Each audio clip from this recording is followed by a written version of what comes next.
안녕하세요, 청취자 여러분. 오늘은 좀 특별한 자료를 가지고 이야기 나눠볼까 합니다. 한 익명 채무자의 파산 관제인 보고서인데요. 이걸 통해서 개인이 어떻게 파산에 이르게 되고 또 법적 절차는 어떻게 진행되는지, 특히 면책 관련해서 관제인의 의견은 어떤지 한번 자세히 들여다보겠습니다. 물론 채무자 정보나 관련 회사 이름, 사건 번호 같은 건 다 익명으로 처리되어 있습니다. 네, 안녕하세요. 이 보고서가 정말 개인 파산의 그 현실적인 면을 잘 보여주는 자료라고 할 수 있습니다. 단순하게 뭐 빚이 얼마다 이게 아니라 왜 파산까지 가게 됐는지 그 배경부터 시작해서요. 현재 재산은 어떻고 또 법원이 면책을 해줄지 말지 결정하는데 아주 중요한 그 파산관제인의 종합적인 의견까지 다 담겨 있거든요. 개인회생 절차하고는 또 다른 이 파산 절차의 한 단면을 이해하는데 참 좋은 자료죠. 네, 그럼 바로 한번 본론으로 들어가 볼까요? 보고서를 보니까 이 채무자분은 50대 여성이시고 현재는 직업이 없으신 상태네요. 근데 이 파산까지 가게 된 과정이 좀 안타까운 면이 있어요.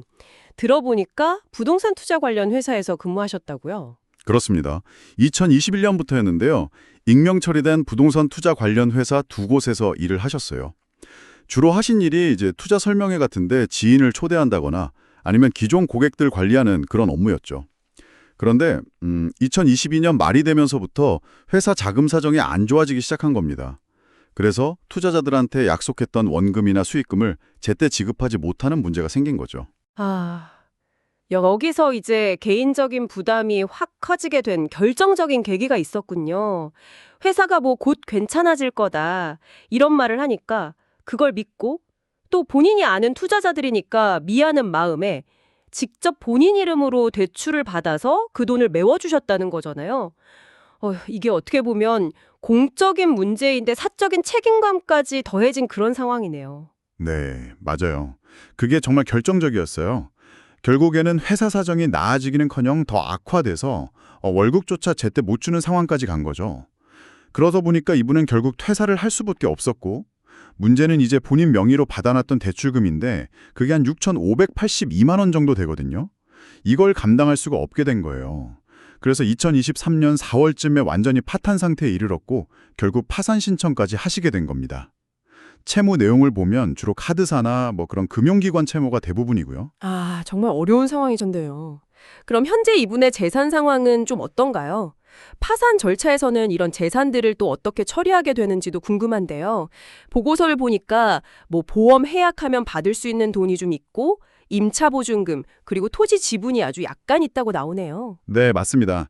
현재 재산 목록을 보면 보험 해약했을 때 예상되는 환급금이 한 32만 원 정도, 아주 소액이고요.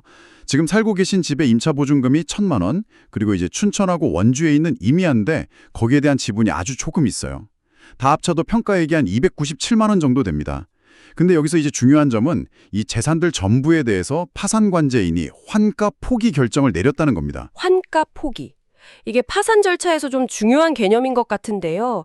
그러니까 재산을 처분해서 뭐 채권자들한테 나눠주는 대신에 그냥 채무자가 계속 가지고 있도록 허용한다는 그런 의미인 거죠? 보험금이나 보증금 같은 경우는 이게 법적으로 보호받는 최소한의 생계 관련 자산이니까 이해가 되는데 그럼 그 토지 지분은요?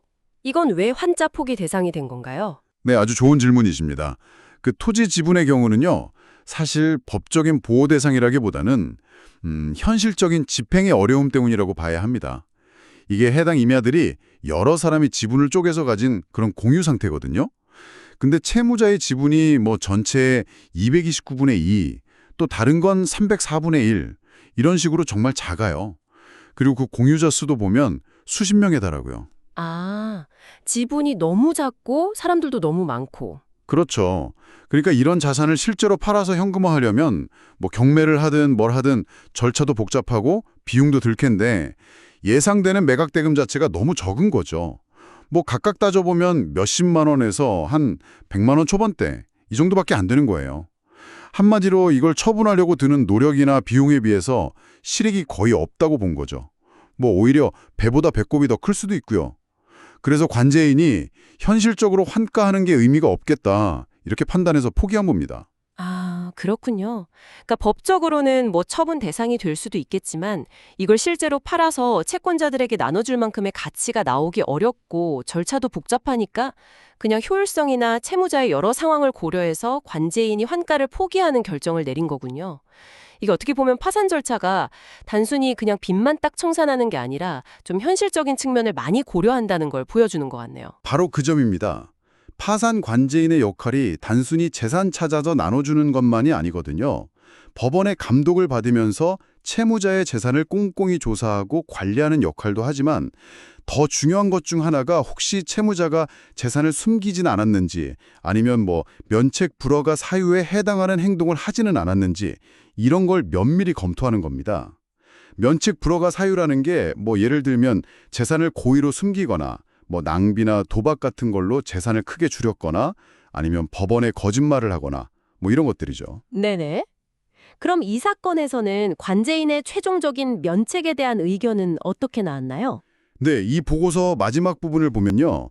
관제인은 채무자에게 뭐 특별히 상속받은 재산이 있는 것도 아니고 방금 말씀드린 그런 면책 불허가 사유에 해당할 만한 특별한 문제점은 발견하지 못했다 이렇게 판단했습니다. 그리고 채무자가 이 파산 절차에도 성실하게 임했고 또 파산에 이르게 된 경위를 쭉 살펴보니 이분에게 다시 경제적으로 일어설 기회를 주는 것이 타당하다 이렇게 본 거죠. 그래서 최종적으로는 면책 허가 의견을 법원에 제출했습니다. 다행히 채권자 쪽에서도 특별히 이의 신청을 하거나 하지는 않았다고 보고되었고요. 네. 오늘 저희가 살펴본 이 보고서 사례는 직장 문제, 그리고 또 그 과정에서 생긴 어떤 개인적인 신뢰관계, 이런 것들이 얽히면서 발생한 금융 부담이 결국 한 개인을 어떻게 파산으로까지 이끌 수 있는지를 아주 구체적으로 보여주는 것 같습니다.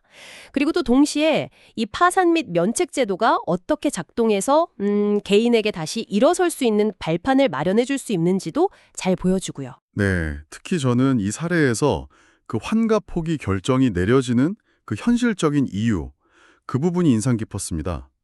그러니까 법적인 권리나 원칙도 중요하지만 실제 절차를 진행할 때 어떤 효율성이나 현실적인 어려움 사이에서 균형점을 찾는 과정이 있다는 거죠. 그리고 또 아무리 어려운 상황에 처하더라도 이런 법적인 구제 절차가 존재하고 이게 일종의 사회적 안전망 역할을 하고 있다는 점도 시사하는 바가 크다고 생각합니다. 네, 청취자 여러분께서는 이 사례를 들으시면서 어떤 점을 느끼셨나요? 단순히 한 개인의 안타까운 사연으로만 볼 수도 있겠지만 어쩌면 우리 사회의 어떤 금융 시스템이나 아니면 개인과 개인 사이의 신뢰관계, 그리고 또 어려움에 처했을 때 우리가 기댈 수 있는 법적 제도 같은 것들에 대해서 한 번쯤 생각해 보시는 그런 시간이 되셨기를 바랍니다.